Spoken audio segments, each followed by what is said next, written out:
오늘 다 같이 읽으실 성경 말씀은 고린도전서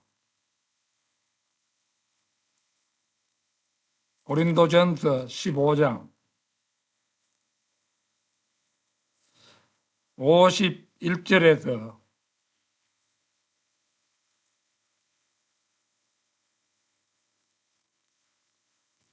51절에서 54절까지 말씀입니다. 다 찾으신 줄 알고 받들어 읽겠습니다. 보라, 내가 너희에게 한 신비를 제시하노라. 우리가 모두 잠잘 것은 아니요 오히려 우리가 모두 변화되리니 순간적으로 눈 깜짝할 때 마지막 나팔 소리에 그러하리라. 이는 그 나팔이 소리를 낼 것이요 죽은 자들이 썩을 수 없는 몸으로 일으켜질 것이며 우리가 변화될 것이기 때문이라. 이는 이 썩을 수 있는 몸이 반드시 썩지 아니함을 입을 것이요 이 죽을 수밖에 없는 몸이 반드시 불멸을 입을 것이기 때문이라. 그렇게 하여 이 썩을 수 있는 몸이 썩지 아니함을 입고 이 죽을 수밖에 없는 몸이 불멸을 입게 된다면 그때는 이와 같이 기록되어 말하기를 사망은 승리 속에 완전히 삼켜지리라 한 것이 실현되리라. 자, 오늘은 세 번에 걸쳐 보여주신 환란 전 휴거의 모형들, 세 번에 걸쳐 보여주신 환란 전 휴거의 모형들, 그런 제목으로 말씀을 드리겠습니다. 휴거라는 말은 성경에 직접 나오지는 않지만 지극히 성경적인 용어입니다. 데살로니가전서 4장, 고린도전서 15장 이런 이제 그 말씀들을 볼 때 휴거라는 말이 성경적인 용어임을 알 수가 있는 거죠. 영어로 휴거는 랩처인데 이 단어는 라틴어 랍토에서 유래했으며 그 의미는 무엇을 멀리 옮기거나 재빨리 옮겨버린 상태를 의미합니다. 예수 그리스도의 공중재림 때에 성도들이 공중으로 끌려 올라가는 것은 주님의 강제적인 힘에 의해 일어나는 초자연적인 사건입니다. 주님께서 자신의 피로 사신 성도들을 대환란 전에 안전한 장소로 옮기는 일은 지극히 이치에 맞는 일입니다. 자신이 사랑하는 신부를 맹렬한 고난의 소용돌이 속에 내버려 두는 신랑은 어디에도 없을 것이기 때문입니다. 성경을 읽어보면 휴거는 세 번에 걸쳐 일어남을 알 수 있습니다. 우리가 잘 아는 바대로 이미 한 번의 휴거는 AD 30년경에 일어났습니다. 마태복음 27장에 기록된 구약 성도들의 휴거가 그것입니다. 마태복음 27장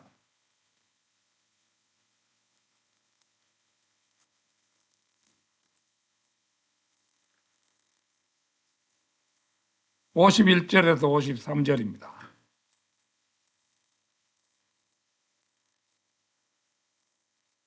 51절에서 53절. 그런데 보라, 성전 휘장막이 위에서 아래까지 둘로 찢어졌더라. 또한 땅이 진동하였으며 바위들이 갈라졌더라. 그러고 나서 무덤들이 열렸으며 잠들었던 많은 성도들의 몸이 일어났으니 그분의 부활 후에 무덤들에서 나왔고 거룩한 도성으로 들어가서 많은 이들에게 나타났더라.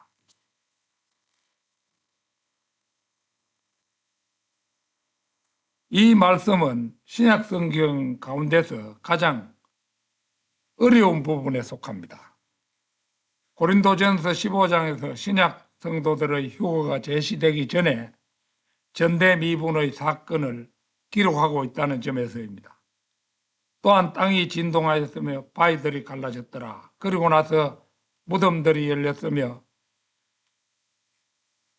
잠들었던 많은 성도들의 몸이 일어났으니 라는 이 진술은 예사로운 진술이 아닙니다.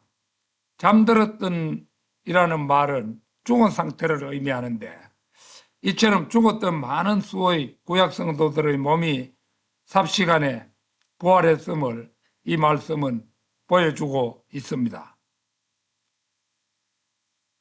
그리고 이 성도들이 주님의 초자연적인 능력에 의해 셋째 하늘로 옮겨졌기에 이를 두고 흔히 구약 성도들의 휴거라고 부르는 것입니다. 그런데 성경에는 아직 일어나지 않은 두 번의 휴거가 예언으로 기록되어 있습니다. 신약 성도들의 휴거와 환란 성도들의 휴거가 그것입니다.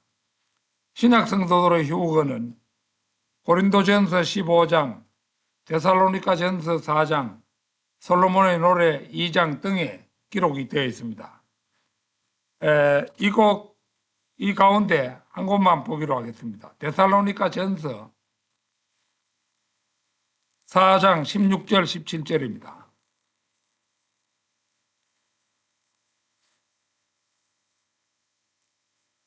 이는 주께서 환호와 천사장의 음성과 하나님의 나팔 소리와 함께 하늘로부터 친히 내려오실 것이기 때문이라. 그리하면 그리스도 안에서 죽은 자들이 먼저 살아나리라. 그 다음에 살아서 남아있는 우리도 구름 속으로 그들과 함께 붙들려 올라가 공중에서 주를 만나리라. 그리하여 우리가 언제나 주와 함께 있으리라.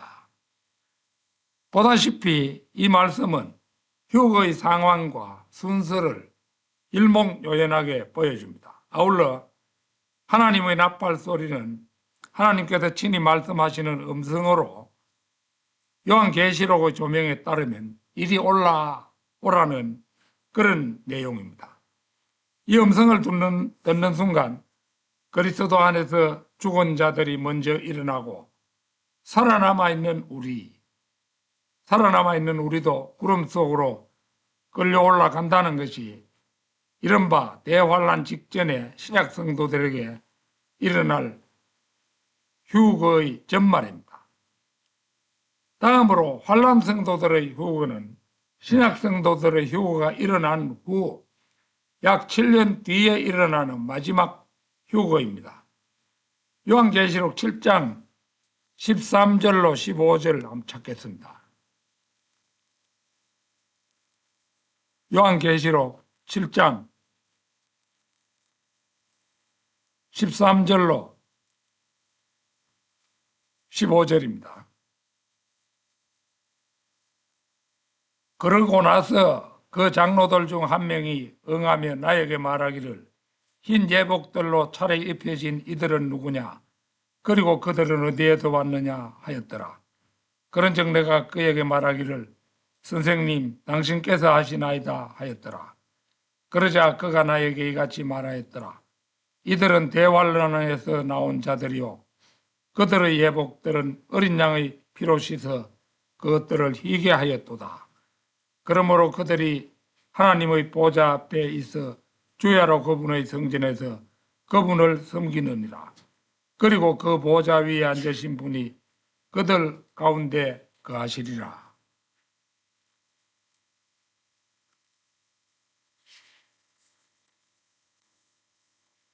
여기에 나오는 흰옷 입은 사람들이 대환란 끝에 휴거된 순교자들, 곧 환란 성도들입니다.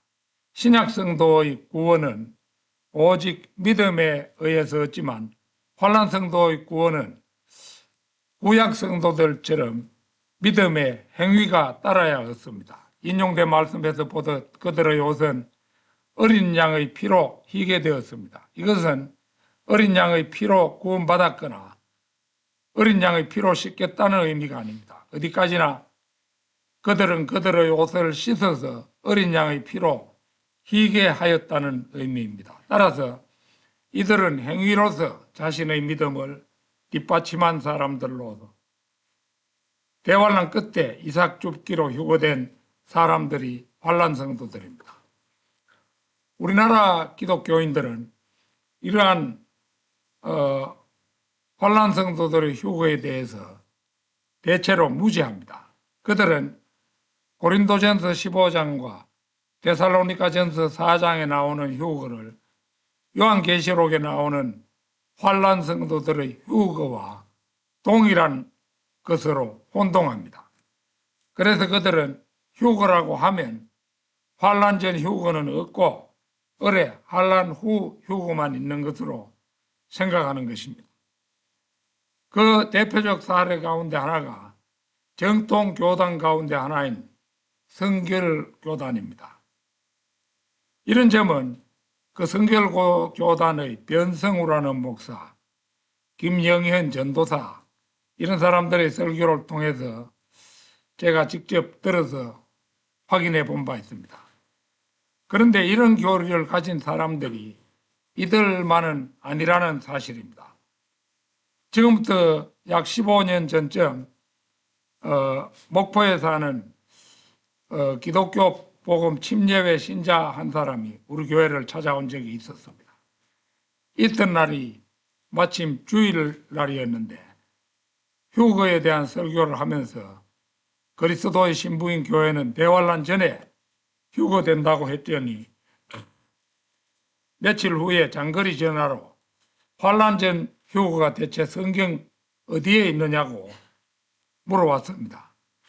그들 역시 여느 기독교인들처럼 성도가 대환란을 통과한다고 꽤 믿는 사람들이었던 것입니다.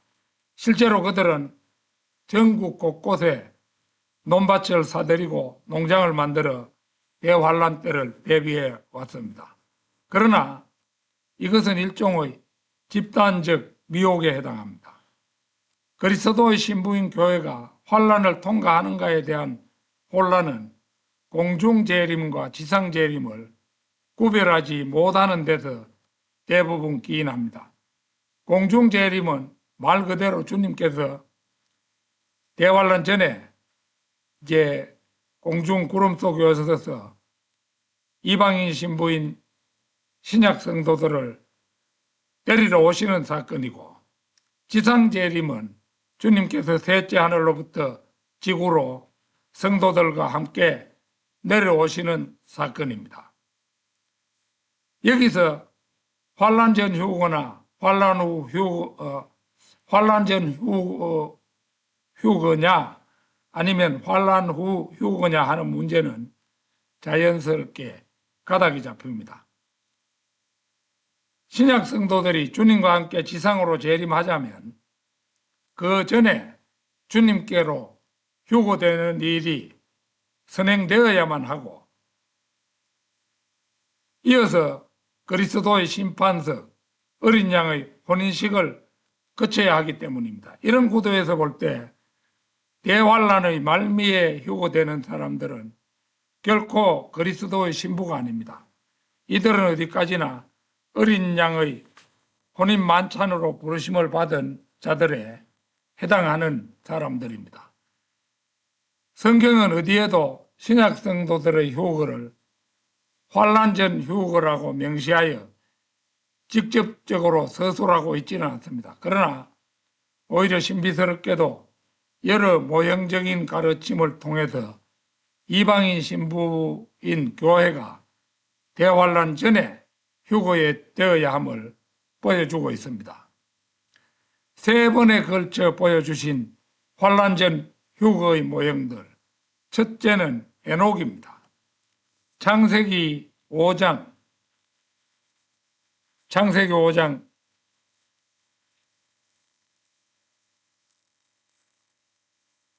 18절에서 20절 보겠습니다.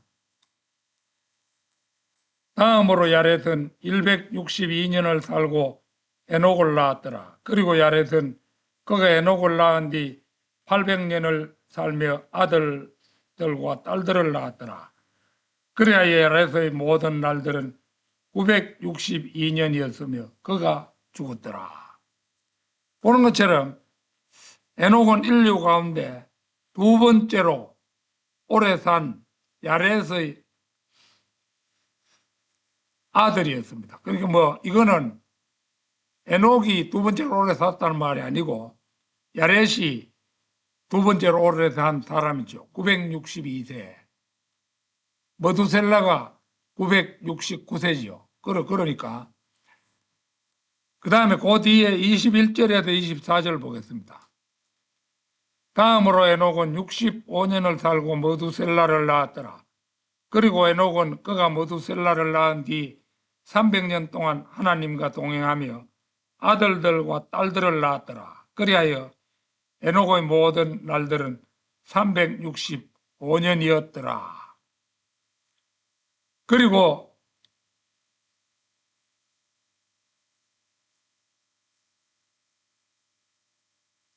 에녹은 하나님과 동행하였는데 하나님께서 그를 데려가셨으므로 그가 더 이상 없었더라. 에녹은 그 이름을 카인의 아들로부터 얻었습니다.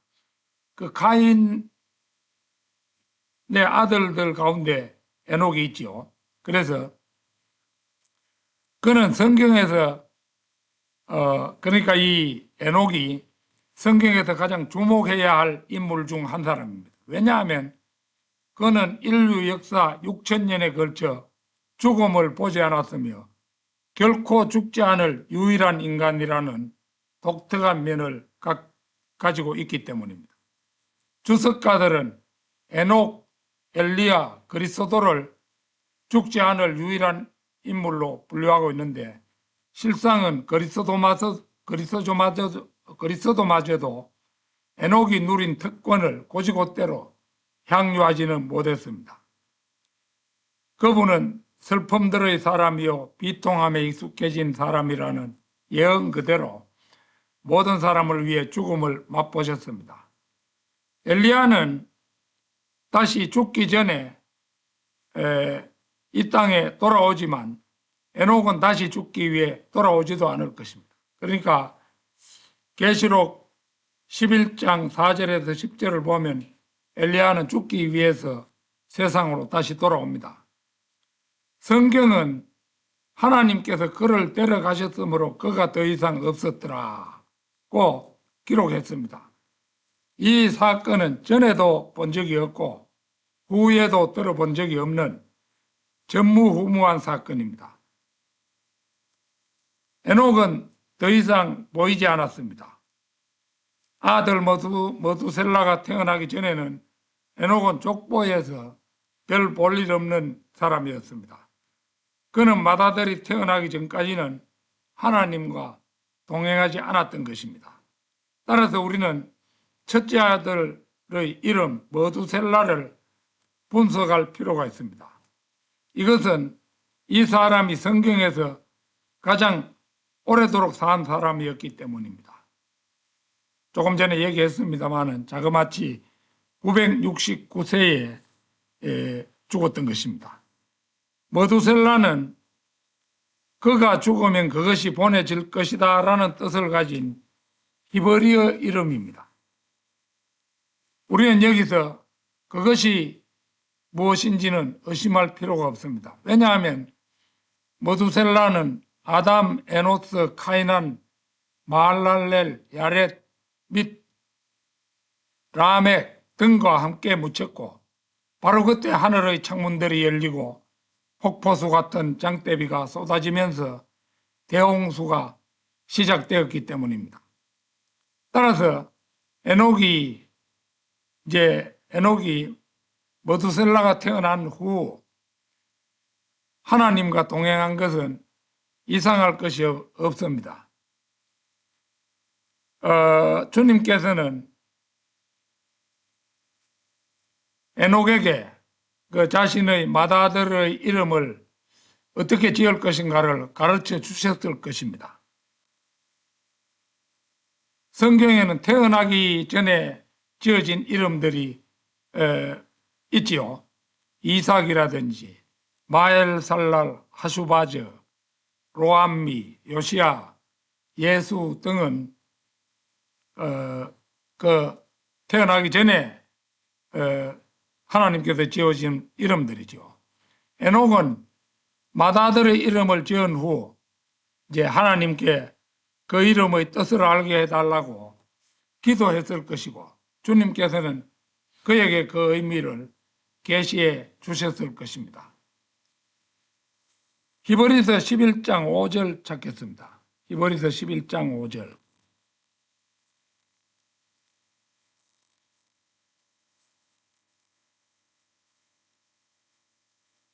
믿음으로 에녹은 옮겨졌으니 그로 하여금 죽음을 보지 않게 하려 함이라. 그런즉 그가 발견되지 아니하였으니 하나님께서 그를 옮기신 까닭이라. 이는 그가 옮겨지기 전에 그에게는 이러한 정은이 있었기 때문이니 곧 그가 하나님을 기쁘게 해드렸다는 것이라. 여기에서 믿음으로 에녹은 옮겨졌으니 이 말씀으로 미루어 에녹은 말 그대로 하나님에 의해 셋째 하늘로 옮겨졌습니다. 사람들이 먹고 마시고 결혼하고 집 짓고 사고 심고 팔고 하는 동안 에녹은 오직 하나님을 기쁘시게 하였고 믿음으로 살았습니다. 옮겨졌다는 말은 장소를 이동했다는 말이기도 하면서 속성이 바뀌었다는 말이기도 합니다. 트랜스레이트, 뭐 발음이 정확한가 모르겠는데 그 트랜스레이트라는 말은 한 언어를 다른 언어로 번역한다는 말로도 사용되고 한 장소에서 다른 장소로 이동했다는 말로도 사용됩니다. 에녹은 옮겨졌습니다. 그래서 그는 죽음을 보지 않게 된 것입니다. 그의 몸의 속성이 변한 것입니다. 그는 옮겨졌습니다. 그래서 그는 이 땅에서 삼조광년 저편 셋째 하늘로 호련히 이동한 것입니다. 셋째 하늘로 옮겨지면서 죽음을 보지 않은 사람은 구약에서 에녹이 유일한 사람이었습니다. 엘리야도 죽지 않고 올라갔지만 그는 죽음을 보지 않을 사람은 아닙니다. 그는 죽으려고 다시 지상으로 내려올 것이기 때문입니다.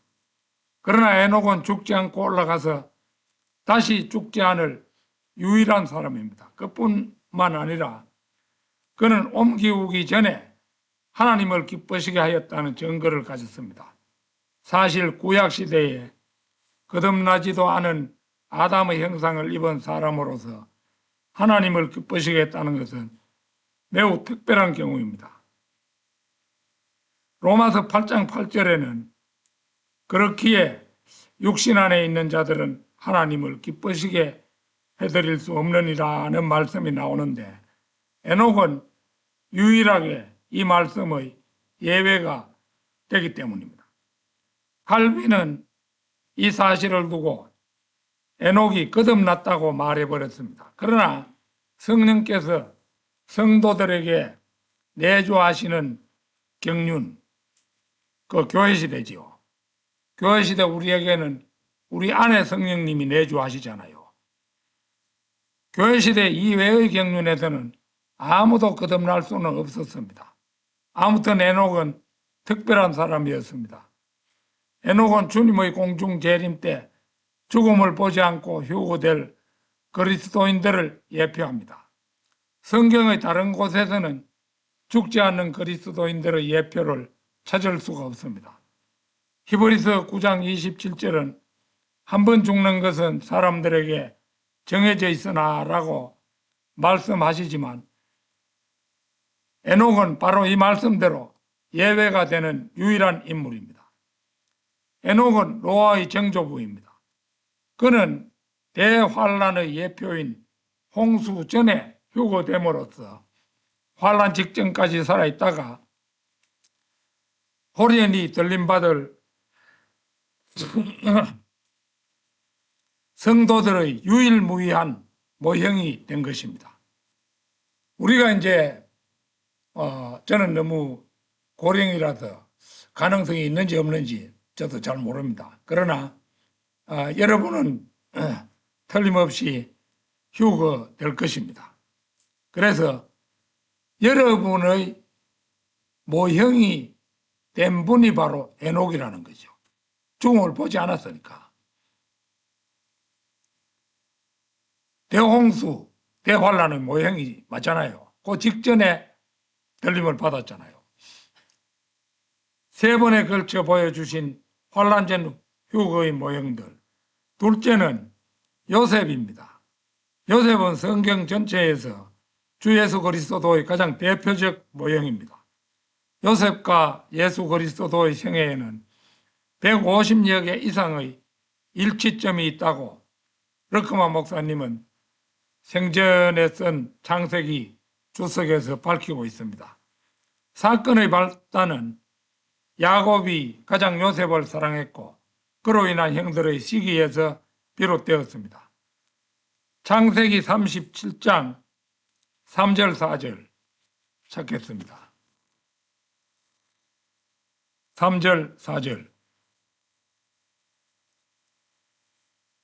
이때 이스라엘이 야곱이죠. 자신의 모든 자식들보다 요셉을 더 사랑하였으니 그가 그의 노년에 얻은 아들이었던 까닭이라. 그런즉 그가 그에게 채색 외투 한 벌을 만들어 주었더라. 그런데 그들의 아버지가 그의 모든 형제들보다 그를 더 사랑하는 것을 그 형제들이 보자 그들은 그를 정오하며 그에게 평화롭게 이야기할 수가 없었더라. 보는 것처럼 야곱은 가장 사랑했던 아내 라헬의 소생인 요셉을 지나치게 편애했고 결국에는 이 일이 비극의 단초가 되었습니다. 어느 날 요셉은 아버지 야곱의 명을 받고 형들의 소식을 알아오려고 도단이라는 곳으로 갔다가 그를 시기하는 형들에 의해 이스마엘 사람들에게 노예로 팔려서 이집트로 갔습니다. 경호대장 포티팔의 집에 종으로 팔려가서 종살이를 하다가 포티팔 아내의 모함으로 감옥에 갇히는 몸이 됩니다. 그 무렵 왕의 술 맡은 자와 빵 굽는 자가 같은 시기에 감옥에 들어와 각기 꿈을 꿉니다. 그 두 사람의 꿈을 요셉이 해석했는데 그 해석대로 술 맡은 자는 지위가 회복되고 빵 굽는 자는 사형을 당했습니다. 결국 이 꿈 해석이 요셉의 운명을 바꾸어 놓게 됩니다. 2년 후에 파라오가 꿈을 꾸었습니다. 창세기 41장 2절에서 8절을 보겠습니다.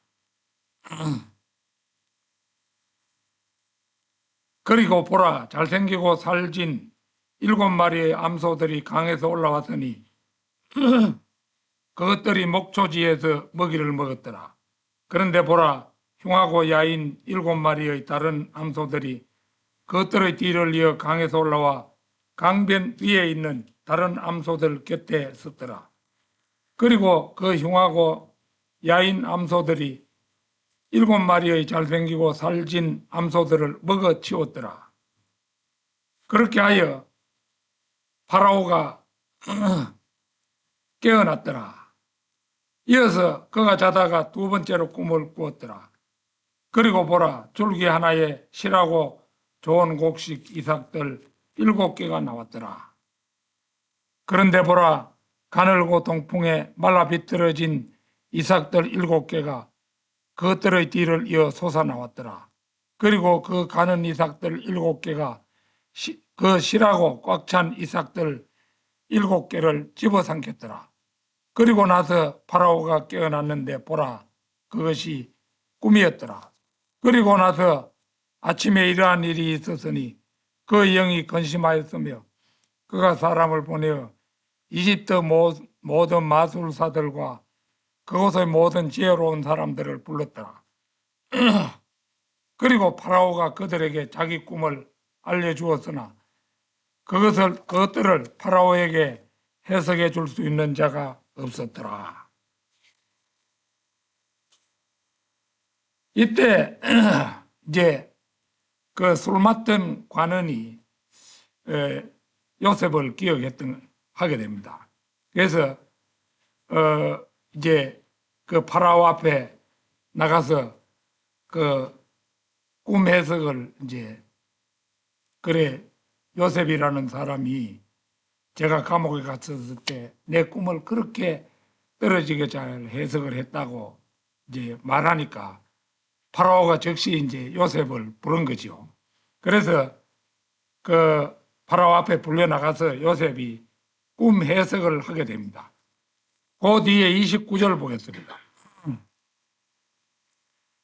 보소서 이집트 전역에 걸쳐 크나큰 풍년이 7년간 임하나이다. 그런 다음에 7년의 기근이 그것들의 뒤를 이어 일어나리니 이집트 지역 가운데서 그 모든 풍년이 이치리이다. 그리고 그 기근이 그 지역을 소멸시키리이다. 그런즉 뒤따라오는 그 기근으로 하여 그 지역 가운데서 그 풍년이 알려지지 아니하리이다.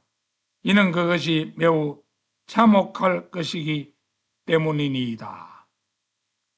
그리고 그 꿈이 파라오께 2번 되풀이된 것은 하나님에 의하여 그것이 확정된 까닭이며 하나님께서 속히 그 일을 일어나게 하실 것이기 때문이니이다.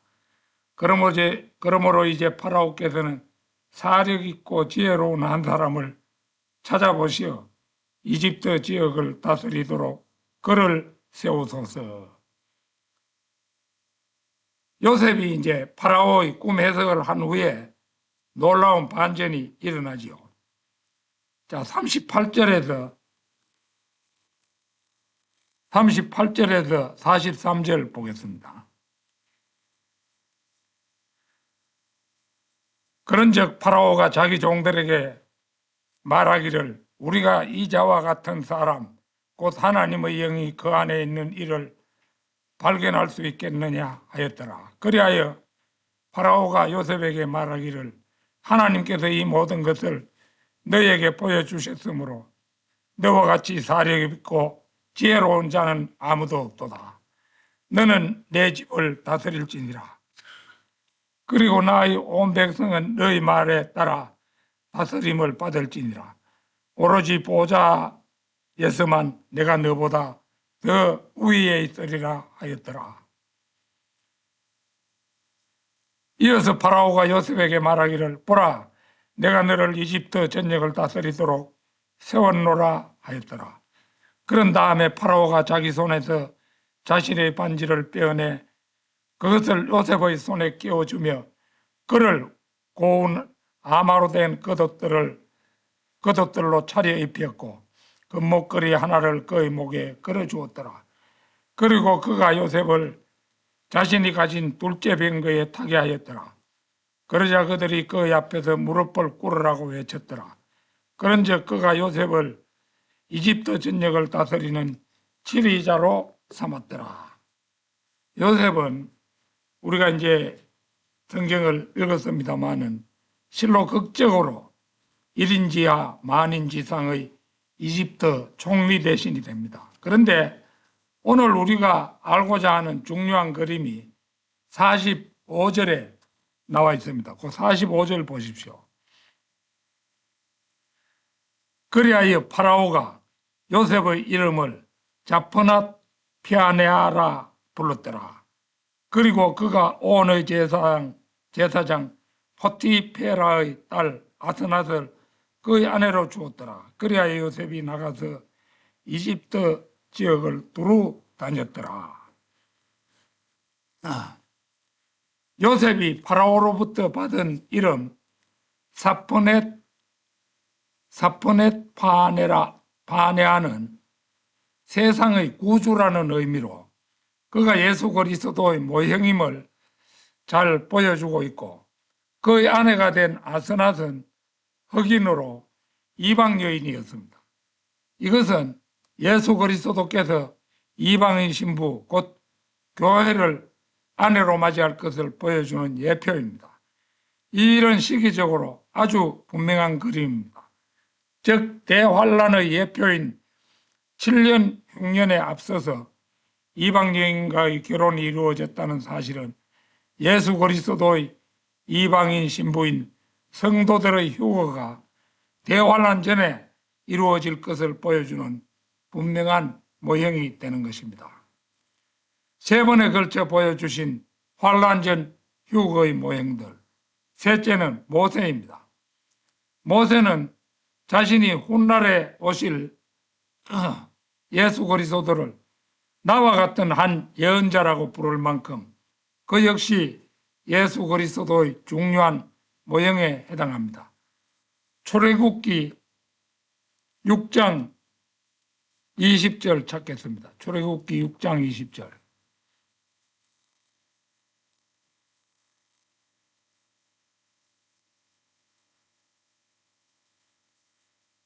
그리고 암람이 그의 아버지의 누이 요케벳을 자신에게 아내로 맞아들였더니 그녀가 그에게 아론과 모세를 낳아주었더라.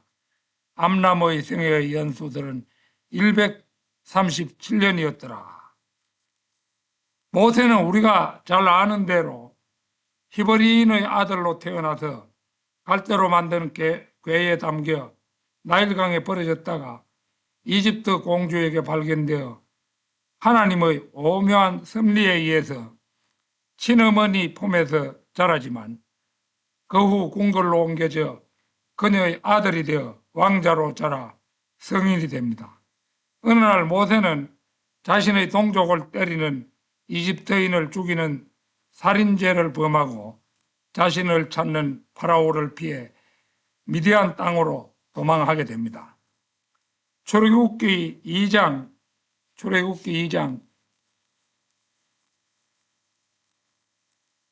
16절에서 22절입니다.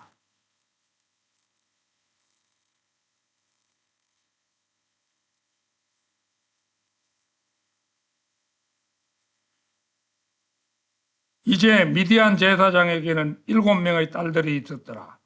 그리고 그들이 와서 물을 길었으니 그들의 아버지의 양떼에게 물을 주려고 죽동들을 채웠더라. 그런데 목자들이 와서 그들을 몰아내 버렸더라.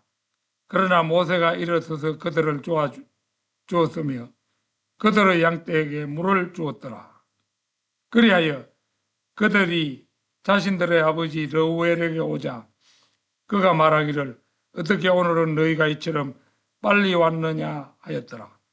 그러자 그들이 말하기를 어떤 이집트인이 저희를 목자들의 손에서 구출해 주었나이다. 그런 다음에 또한 저희를 위하여 물을 충분히 길어서 양떼에게 물을 주었나이다 하였더라. 이에 그가 자기 딸들에게 말하기를 그러면 그는 어디에 있느냐? 어찌하여 너희가 그 남자를 남겨두었느냐? 그가 빵을 먹을 수 있도록 그를 부르라 하였더라. 그리하여 모세는 그 남자와 함께 거하는 것에 만족하였더라. 그런즉 그가 모세에게 자기 딸 지포라를 주었더라. 이후에 그녀에게 그녀가 그에게 한 아들을 낳아 주었으니 그가 그 이름을 게르솜이라 불렀더라. 이는 그가 말하기를 내가 타국 지역에서 타국인이 되었도다 하였기 때문이라.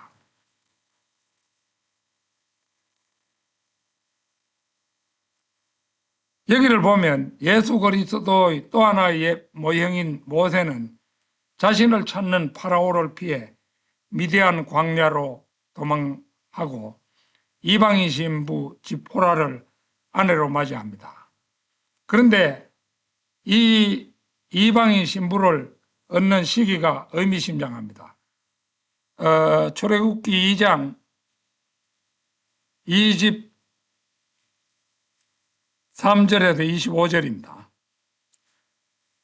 그러고 나서 시간의 경과에 따라 이러한 일이 있었으니 이집트 왕이 죽었더라. 그리고 이스라엘 자녀들은 그 노예 생활로 인하여 한탄하였고 그들이 부러지셨으니 그 노예 생활로 인하여 그들의 부러지점이 하나님께 상달되었더라.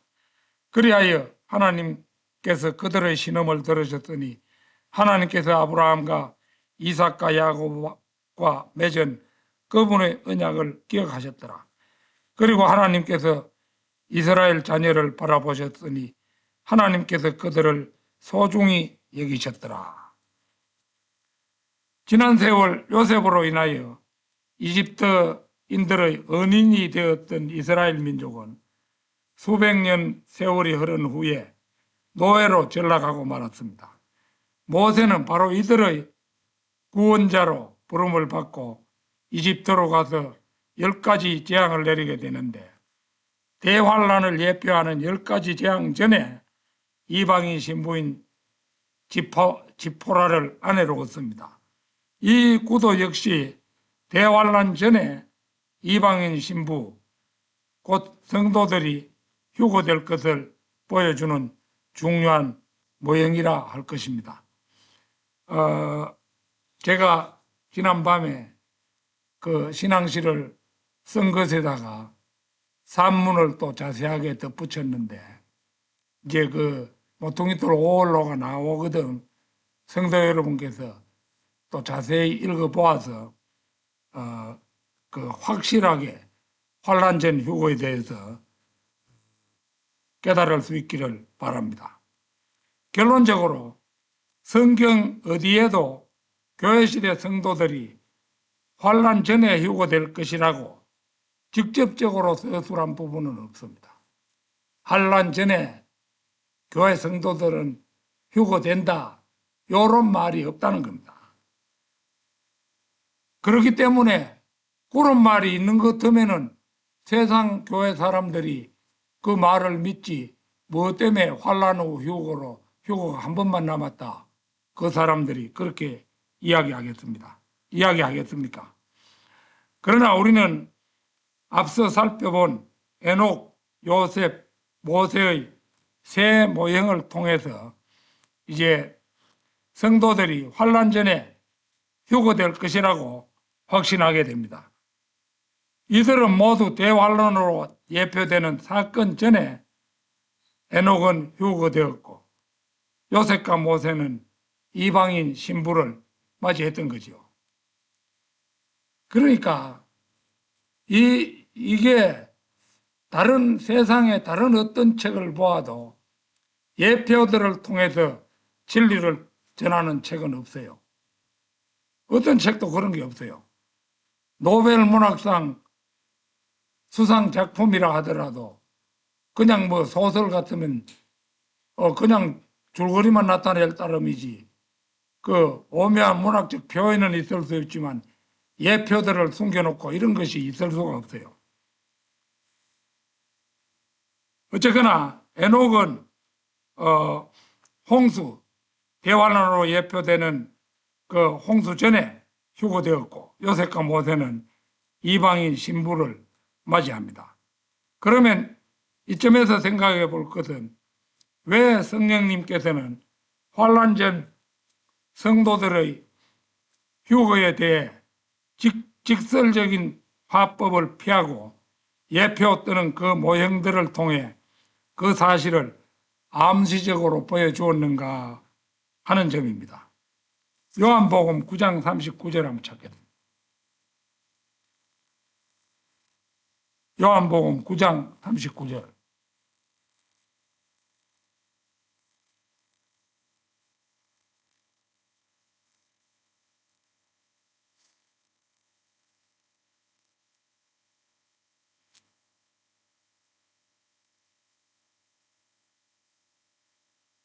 그러고 나서 예수님께서 말씀하시기를, 심판을 위하여 내가 이 세상 속으로 왔으니 보지 못하는 자들을 보게 하려는 것이요 보는 자들을 눈먼 자들이 되게 하려는 것이라 하셨느니라.